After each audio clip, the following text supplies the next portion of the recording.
There is a great disturbance in the force.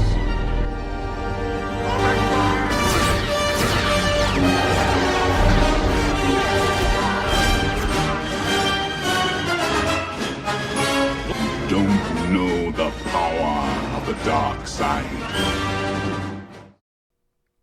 Hey YouTube, Darstacker here. Today I have the great honor of interviewing one of my biggest scorers to date, International Stacker. So stay tuned. I also want to announce my next auction, June 17th, Wednesday, 8:30 Eastern Standard Time. Hey YouTube, Darstacker here. Interview today. I'm interviewing International Stacker, the man, the mystery, the legend. Stacker. Sorry, I had to do the echo. Keep going. I'm sorry. No, you're cool. You don't have to. I don't have to give too much of an intro for him because I'm sure you're already subscribed to him. But he flies all over the world and he takes us with us in video form, and we follow his journey buying precious metals all over the world. Hey man, what's going on? How's things? Really, really good, really good. Give us the story on how you started collecting and stacking. Well, let's see here. How did I start stacking? Oh yeah, I remember. So I was overseas in the Middle East, and long story short, I had found out about Bitcoin and cryptocurrencies. So I actually started mining Bitcoin back in I think 2015 or maybe into 2014. Back when Bitcoin was like $300-400 a coin. And I had told a friend about it that I contract with because I'm a contractor. I do a lot of emergency management, homeland security type contracting. And he's like, oh, that's cool. So he got into cryptos, but then he's like, hey man, I stack. I'm like, stack? What are you talking about? He's like, stack silver. I'm like, what? So he told me about it. I'm like, oh. So I started doing more research. And I remember the first time I went on Provident Metals looking at these coins, and it was like 49 cents over spot, 99 cents over spot. I was like, what the heck does all this mean? I'm so confused. But the funny thing is I've been watching YouTube videos for cryptos and other things, and I had happened upon a few videos where I just saw people talking about stacking and having a bunch of bars on the table and stuff. I'm like, oh, that's interesting. But I never really got deeper into it. But then it was my friend bringing me into it. So if I'd never got into cryptos, and if you mention cryptos to a stacker, they're like, it's the devil. but just to dispel that, I ended up doing really well with Bitcoin, and what I ended up doing was taking that Bitcoin and turning it into precious metals, because I do believe the tangible aspect of gold and silver, is one of the most important things to have. If you don't hold it, you don't own it. So I got rid of a lot of those cryptos and turned it into physical gold and silver. Yeah, man. That's my problem with the crypto is it's intangible. It's very speculative, and if the SHTF happens, you're lost, right? Yeah, and the key is I was mining it, okay? So to mine it, it's like $1,500 to get a decent miner.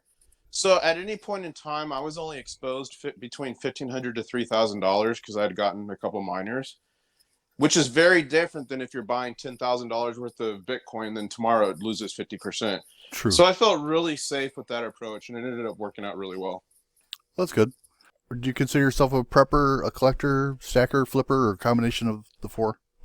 I'm probably everything except for a collector, I guess. Or maybe I'm like a transient collector. And what I mean by that is primarily the reason I stack is for retirement. So if everything has gone wrong and I haven't saved any cash, I can tap into my stack to retire on. Ultimately, I want it to be a legacy I can leave as soon as I find Mrs. International Stacker and have some kids. Unfortunately, that's not going very well. But once we get to that point, something to pass on and leave a legacy.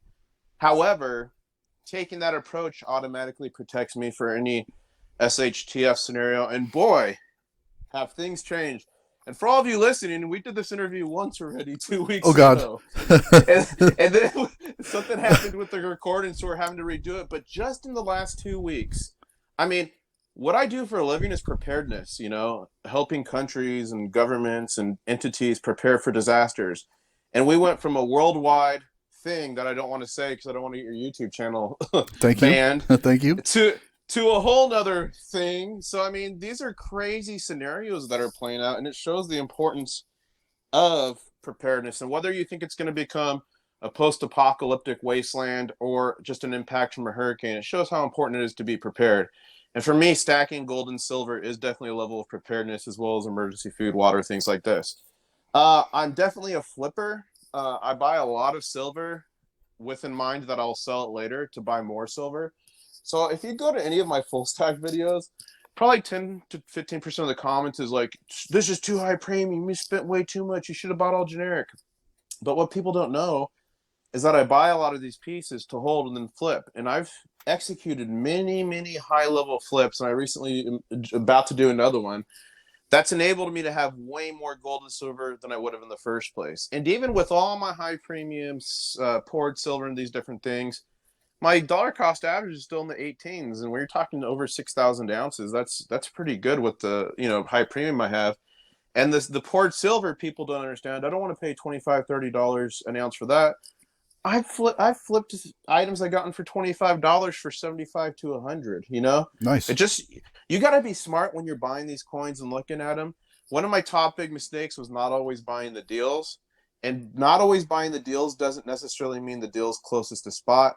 It might be a high premium coin that you could get for a good deal because you're able to flip it. And one of my most recent ones that came to fruition was these Queen Anne's coins. I bought half a tube maybe 6 months ago or 7-8 months ago, and I put out a flip alert on it, said I thought it was going to be a good flip, and I bought them for 24 a piece or five, and now they're going for nearly 100. So a lot of people look at flipper like a bad word, or oh, I'm a pure stacker. But to me, I stack smart, and I want my stack to be as big as it can. So by flipping, I can continue to stack my metals to the sky, be ready for any disaster. And if not, I can retire on it or pass it on to the next generation. So that's quickly in a nutshell the way I look at it. Yeah, I think we have pretty much the same thought process, except I can't stack as hard as you do. Hey, a lot of people say, how the heck do you stack so hard? I've definitely been blessed to do that, but I definitely go through a lot of BS and deal with a lot of issues being able to stack that hard, if you catch my drift. Yeah, I got you. It's not all fair gumdrops and rainbows, I'll tell you that much. Well, that's a good segue into the next question. Tell us more about your job and how you got into it. So I work predominantly like with disaster type stuff, threat assessment type stuff, preparedness, some training exercise type stuff. So it's anything related to any type of disaster. So you really got three, a lot of people say two categories, but I like to say three categories of disaster. So you have man-made, that's anything from a war to terrorism to anything that's on purpose, or what we're seeing now if it got out of control. You've got natural, so that's any kind of disease, what we're seeing now, hurricane, fire, flood, killer bee swarm descends upon, you know what I mean? Anything that's natural. And then you've got technological, which is a failure technology. So one of my favorite case studies I talk about a lot is you've got the earthquake that happened in Japan, natural disaster, which caused a tsunami, another natural disaster, which hit the Fukushima Daiichi nuclear power plant, which caused it to fail, which was a technological disaster. So the difference between a man-made and a technological disaster is a technological disaster is a mistake, failure of technology that leads to a wide-scale event. And there's types of explosions called Blevy explosions, which are boiling liquid expanding vapor explosions. And that happens from a failure of safety features on tanks that keep a type of flammable gas or liquid contained. So that could even lead to a wide scale disaster. So anything with those, and I follow. So with all encompassing any kind of disaster, I do what's called the emergency management cycle. So it's preparedness, mitigation, which simply means we know it's going to happen. Let's lessen the impact. Response, so responding to, putting the equipment, training, supplies, and personnel into action to save lives. And then the recovery. What do we do once it's done so we can, return back to normal? So that in a nutshell is what I do. And how did I get into it? Well, I started in EMS. I started working on an ambulance, ended up responding to a few disasters. And then I became a firefighter for a while. Did that whole jazz, and then I naturally just segue and led me into emergency management, which is really a central coordination point where you're coordinating these services. So you're coordinating ambulance, fire, police, maybe National Guard for what we have going on now, working with partners like CDC and health departments. So really emergency management is really more like emergency coordination, where you're bringing all the players to the table and accomplishing high-level tasks to save lives. So I don't know if that answers your question. Yeah, totally. So are you employed by the U.S. government, or do you go contract to contract, or how does that work? Normally I do contracting normally. Right now I'm employed by a state government on a temporary emergency basis. I was actually supposed to be overseas right now, but when this whole thing kicked off, I was in the U.S. and got a call from a state, and they asked for my support, and I said, by all means, I'm a patriot, and I'd rather um, help and save people here during a global thing than I would overseas. I don't say that to sound callous, but I'm an American, so I answered the call to duty, and I've been on the front lines with this thing for like the last 80, 90 days now. I think I've been in the command center out of like 80 days. I've been in it 78. So I've Wow. only missed 2 days out of 80. Huh. So it's been a wild ride, that's for sure. Well, you sound like a really busy guy, and I'm really grateful you took the time to talk to me. Well, thanks for having me, man. It's I actually felt bad because I like to put out a ton of content. It's like I could not rip out any of these videos and put out what I wanted to, so I felt bad. I'm like, man, I'm leaving people hanging, and then you'd sent me emails a few times and I hadn't got back to you. So thanks for dealing with me and not thinking I was just like blowing you off or anything. No, I was pretty sure it was just because the timing. You were super busy with everything that was going on. Yeah, for sure. So give us your insight into the current situation. Are we out of the woods as You far as the know, sickness goes?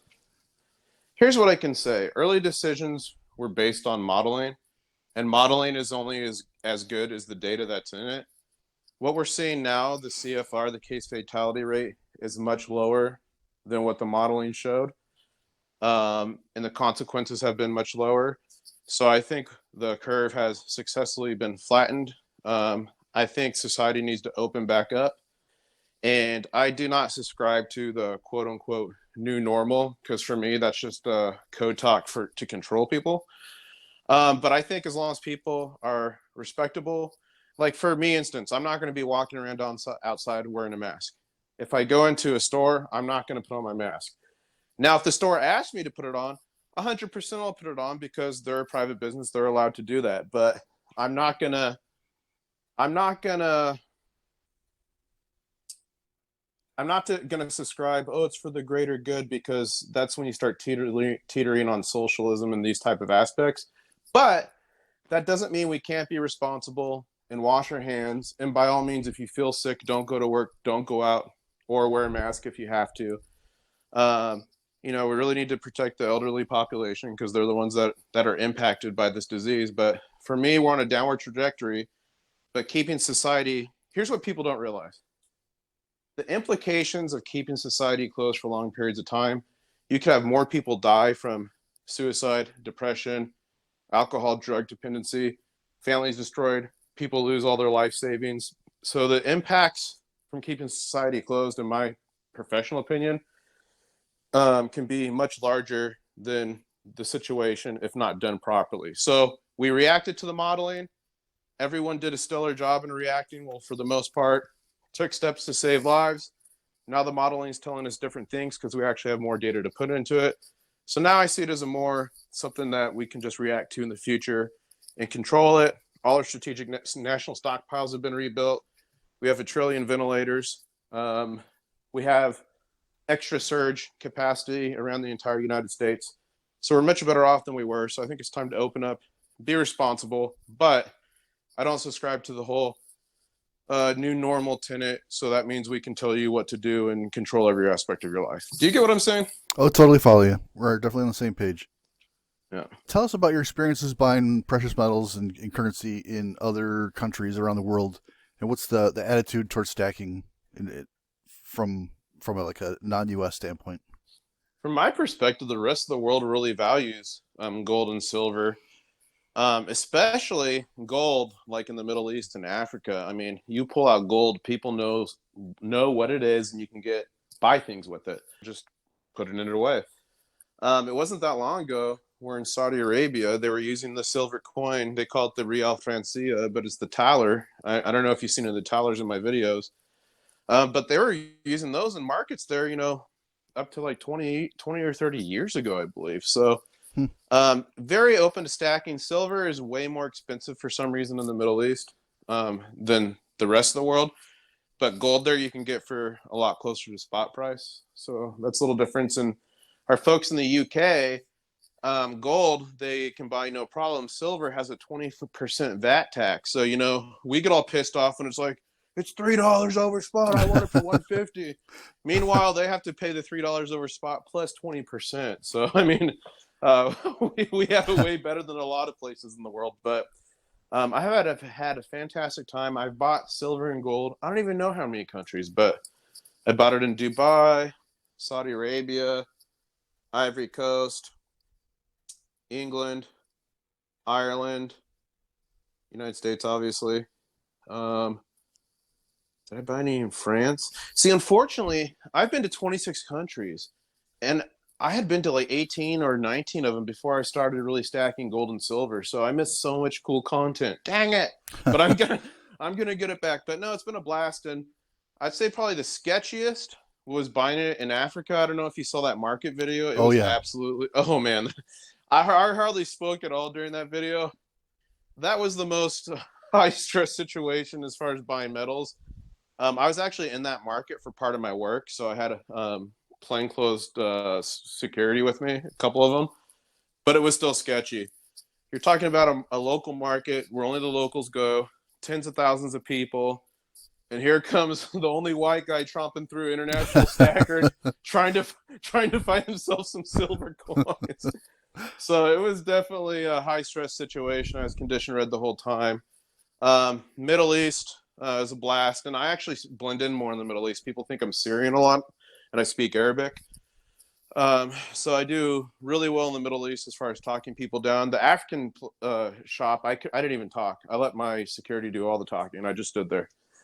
But yeah, no, it's been a cool thing. It's great to go around the world. But here's the funny thing: you can get all these world coins in the United States for cheaper.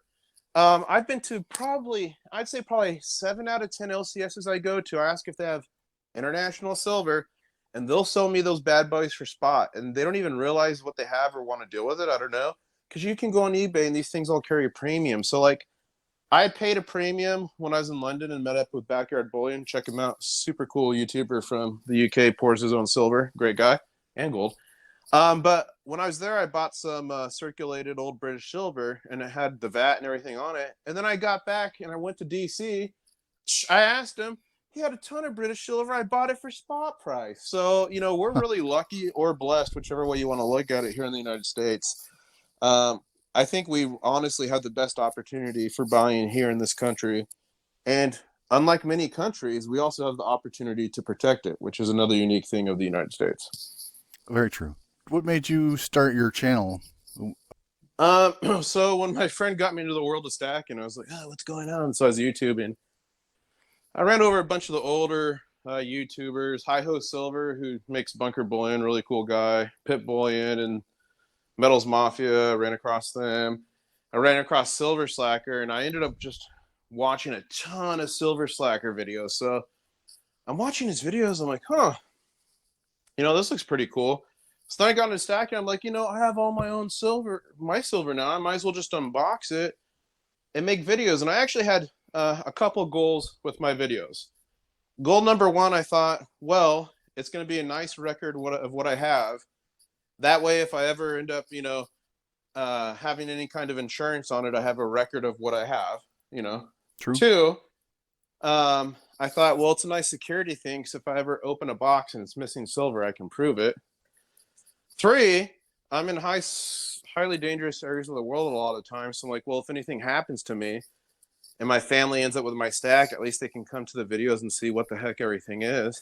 And then four was kind of a flipping mentality. I'm like, I'm watching Silver Slacker. He has all these views, and I know you can make ad revenue. So I was like, well, this is another way to make my stack work for itself.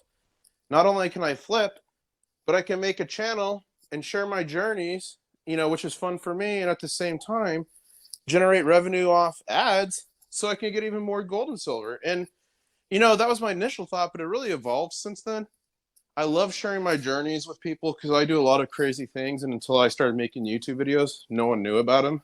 Like I had nobody to share that with, and um, it also has given me a way to give back to the community because I know there's a lot of people out there that can't stack the way I do, and I know there's a lot of people out there in bad situations. So with the ad revenue and different things I've been able to do, I've actually taken that and given a lot back to the community. I mean, my last mega gaw, I gave away 1 kilo of silver for first place. So I mean, I'd Yeah. have to do the math, but I think I've given away probably, I don't even know, 150 ounces of silver on my channel, over the last 2 years. So it's become an avenue too for me to give back to people. And the silver gold community is a really cool community. People come together, support each other. It's a blast.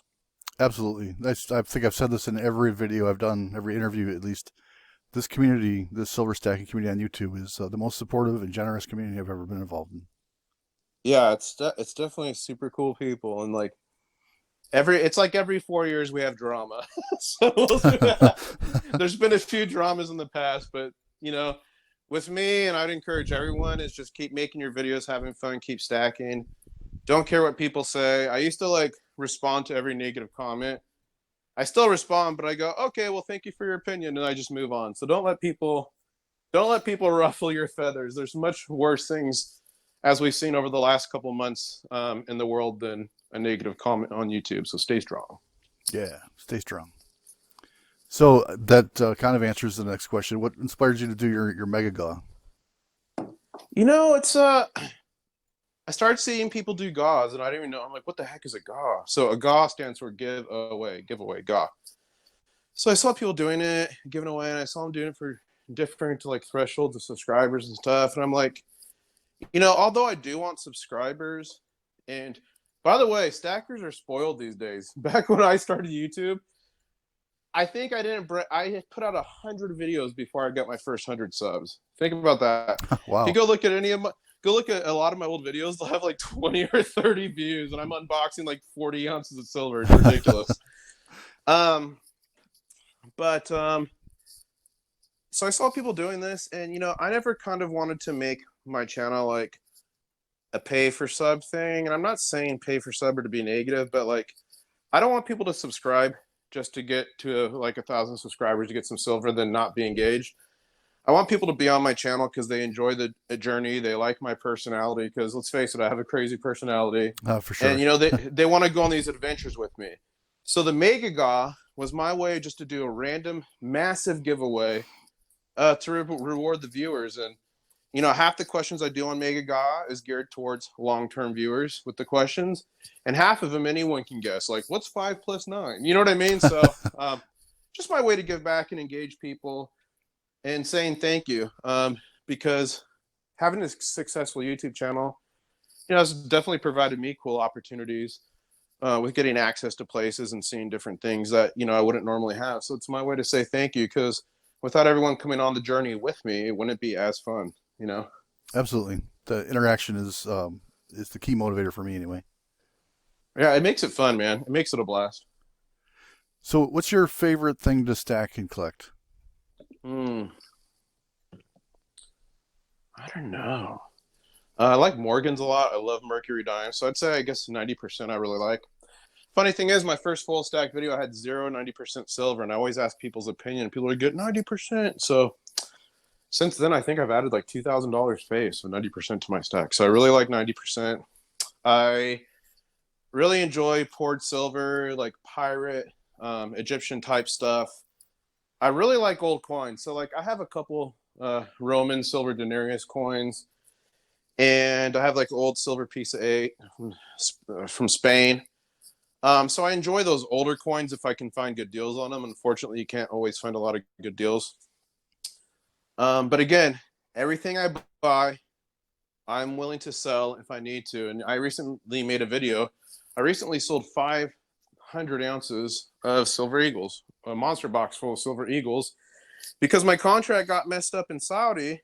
So now I have money hanging over there, waiting to come back to me once that's fixed, but it can't be fixed until all the quarantines and everything's listed. So I actually had to dip into my stack, and that's what it's for. And luckily, when I sold it, I mean, they've gone crazy since then. But when I sold it, I sold them for around $400 an ounce. So now I'm just stacking some paper currency, some fiat currency, and sitting back and waiting until I can get another deal on Eagles because I got to get those children back in my stack. But I guess the reason I bring that up is don't be afraid. If you have to sell a little, you have to sell a little. Ideally, you don't want to because a lot of times you might lose premium depending on how quickly you had to sell. So this is where I push the importance of emergency fund, which I did have at the time, but just wasn't big enough with everything that went down. So make sure you have your emergency fund, try to pay off your debts, and stack that gold and silver to the sky. Because, you know, the thing I say is if you're in the United States and you have 100 ounces of silver, I think you're ahead of 99.9% of the people. So you're in a good spot. Yeah. And the thing with gold and silver, that's how you secure your generational wealth and secure your wealth and protect it against inflation. Versus, I mean, what was that poll that was put out, that study that said like 60%, what was it, 70% of Americans couldn't afford an expensive $400, something like this? Oh, yeah. Remember that? Yep. So it's about being smart, and that goes back to the tenet of being prepared. So I'll leave it at that. What's your white whale? The one piece that you've been chasing after, that you're dreaming of getting, that you just haven't been able to obtain it yet, either it's because of price or availability? White whale. Man. The Moby Dick reference. Yeah, no, I get that. Oh, man. I don't know, because, like, everything I wanted, I've been patient and been able to get it. I guess the one white whale that I have not been able to find at a decent price for me to pull a trigger would be, like, some old Roman gold denarius, or gold coins, actually. Because the silvers are denarius. I think my dream would be not to buy old Roman gold coins, would be to find them with my metal detector. So my white whale is finding an old, small little stash or hoard of Roman gold coins with my metal detector. That would be the most epic thing ever. Yeah, that would be totally cool. Yeah, I hadn't even thought about that. That's awesome. Yeah, that would be amazing. So tell us about some of the foreign currency, the foreign pieces that you've collected that we might not have seen. Well, of course, I got the Saudi stuff. I got the silver talers, which I believe are Austrian. Got a lot of the circulated British coins. Coins from the Bolivar, pretty cool, from South America. A lot of different Panamanian, Guatemalan stuff. I mean, I got stuff from everywhere. I think the coolest stuff I've got some Irish stuff. Cool stuff I got, I think, is the Japanese silver.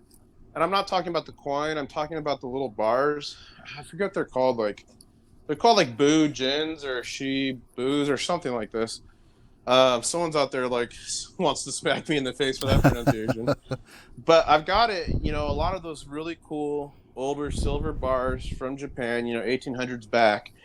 And they've actually have some bars which, if you watched my video with a stacker I recently met in Connecticut, and I'm drawing a blank on his name. I'm so sorry, man. I'm drawing a blank on your name.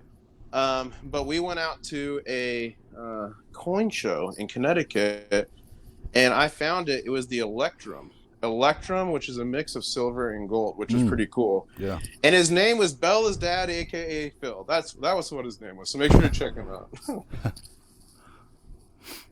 So I think it was Teddy Roosevelt. I think that he was one of his big things was that he thought that American money was boring and he wanted it to be more artsy, kind of like the European stuff.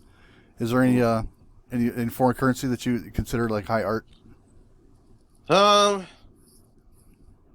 mean, I've seen some cool stuff, some of the South American stuff, but honestly, like when I look at a Morgan or a Mercury dime or, you know, some of the old seeded coins, I think there's some of the cooler looking coins out there.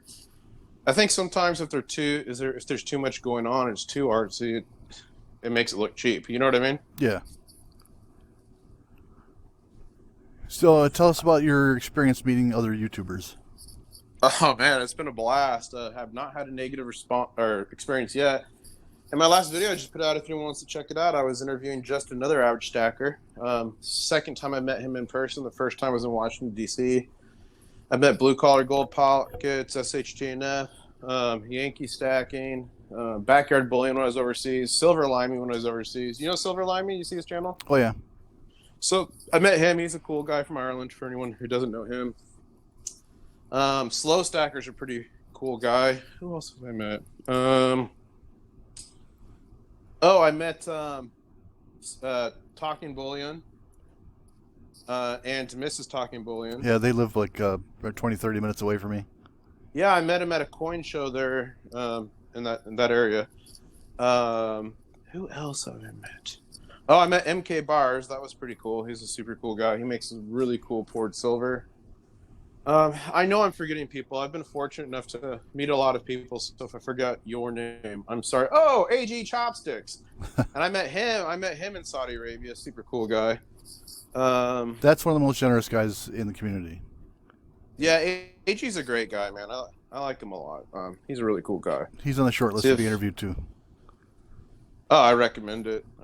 No, he's cool, and he's one of the few YouTubers I've met overseas. So that was pretty cool. So what are your plans for the future, for your channel, for your job, for Mega Ga? Well, for all of you listening who a month ago won some random one-off coins in a stream, they're still coming. I did not realize I was going to be on the East Coast for 90 days working on this thing, so please have patience. I'm so sorry. But the Mega is coming. I just need to be able to get back with my stack to plan it out appropriately, and frankly, I'm not sure when that's going to happen. So it might be a scenario where I buy all new silver wherever I'm at and do it from there. So we'll have to see about that. But the next Omega is coming, so please have patience with that. As far as the job, I was planning within 6 months to transition back from overseas to the United States, so this is forcing my hand a little bit quicker. I'm still going to be having overseas adventures, so do not worry. But for the most part, I'll be stationed in the United States, so I can have a bacon cheeseburger or a beer anytime I want.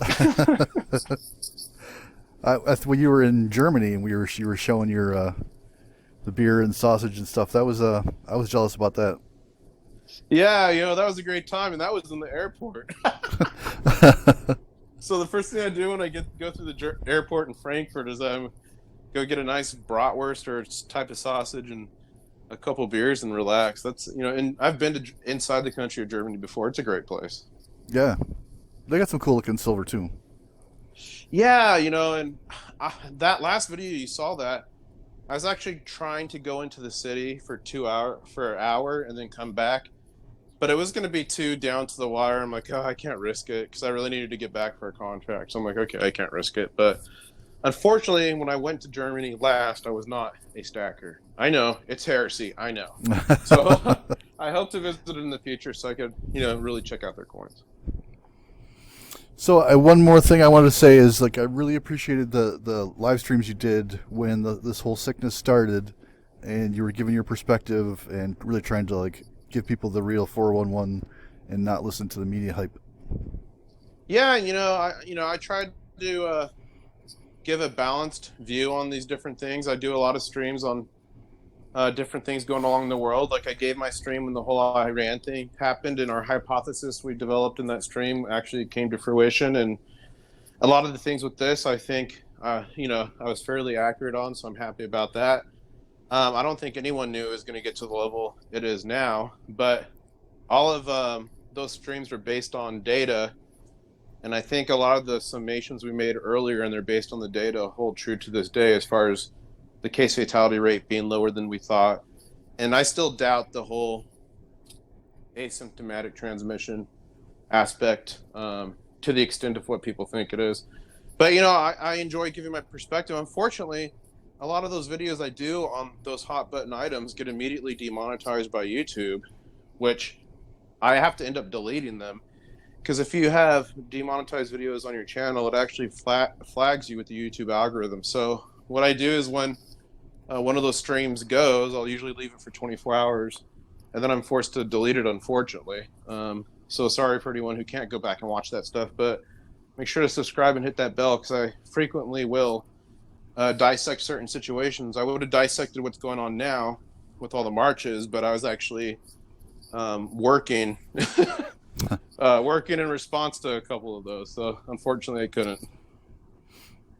Yeah, I'm not going to ask you any details about that stuff. So that's too political.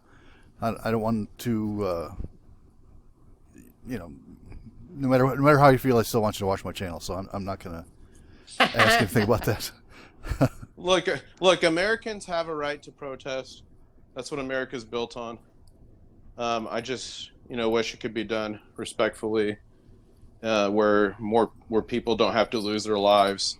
Because I don't think that's what that gentleman would have wanted. You know what I mean? Right. So that's unfortunate. I fully support it, but not when it's hurting others. Right. That's a good way to put it. Okay, that's the list of my questions. Is there anything else you want to talk about? Well, it's a funny dichotomy. Just think about what I just said too. Is if you look back at the beginning of America, I mean, the Boston Tea Party, essentially they were destroying, property and causing mayhem. But I think the key there is that, they were protesting against the British government and unfair taxes. So they focused on that. They didn't just go and indiscriminately burn down the entire town. You get what I'm saying? Right. So I think that's the difference. But to answer your final question, anything else I want to say? I want to say thank you for deeming me worthy of being interviewed. It's an honor to me every time someone reaches out. So thank you. And wait a second. Hold up. I want you to hear something. Listen really close. Okay, 1 second. I'm listening. Did you hear that? I heard it. What was it? I just clicked my mouse. I've been waiting to subscribe to your channel so I could do it live on this interview. So I am subscribed. I did hit the bell. So anyone listening that is not subscribed to Darth or myself, make sure to subscribe and hit that bell. Help us beat the YouTube algorithm by smashing that like button. Absolutely. I always every video that any of my favorites publish, as soon as it goes up, I hit the like button and try to throw in some kind of comment in there. It's funny. I never used to say subscribe. I'd be like, people are going to subscribe. But looking at my analytics, 81% of people who watch my channel are not subscribed. So I'm like, oh, geez, Louise. So, I started saying that. So please subscribe. It really helps with getting the videos out there. Because, I'm pretty sure a lot of viewers have probably complained. I get complaints all the time. I have notifications turned on. And I did not get your like. You know what I mean? It's crazy. It's like people have my notifications, the bell, everything turned on, and they still don't get alerted. So I'm not sure what's up with all that. So I think the secret is the more people interact, the more your channel will get notifications sent out, even if people have it enabled. You get what I'm saying? Right. Yeah. I'm not sure what the how that works. It should be as easy as if you're subscribed to somebody, you got the bell clicked, you should get a notification. And it's not, because I have people clicked all the time, and I'm like, why didn't I get their last video? What the heck? It's almost like the bell became useless. What the heck? Well, first it was the subs became useless. Now the bell is like that too. So, well, I'm wondering if they're trying to take it like a model on Facebook.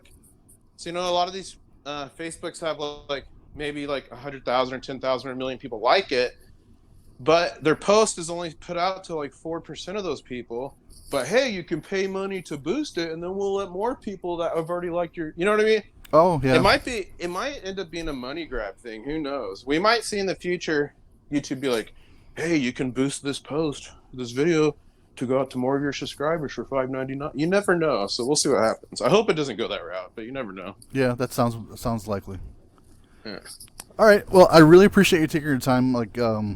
You were probably the one of the first ones I thought of when I thought about doing this series of interviews. So I'm glad I finally landed you as an interview. Appreciate it, man. And I guess you. We'll say, catch you on the next one. Yeah, a little asterisk. I accidentally stole that line without even realizing it when I did my auction 2 weeks ago, and I said that I was like, "Oh man, I'm sorry. I just ripped off IS." Were people saying CYOT no gator? Yes, yes. That's funny. That's hilarious. Cool, man. Well, it was my pleasure, and thank you, everybody, and subscribe to Darth. Yeah, man. It is your destiny. All right. Thanks a lot. Thanks for the time. All right, brother. Thank you. Talk to you.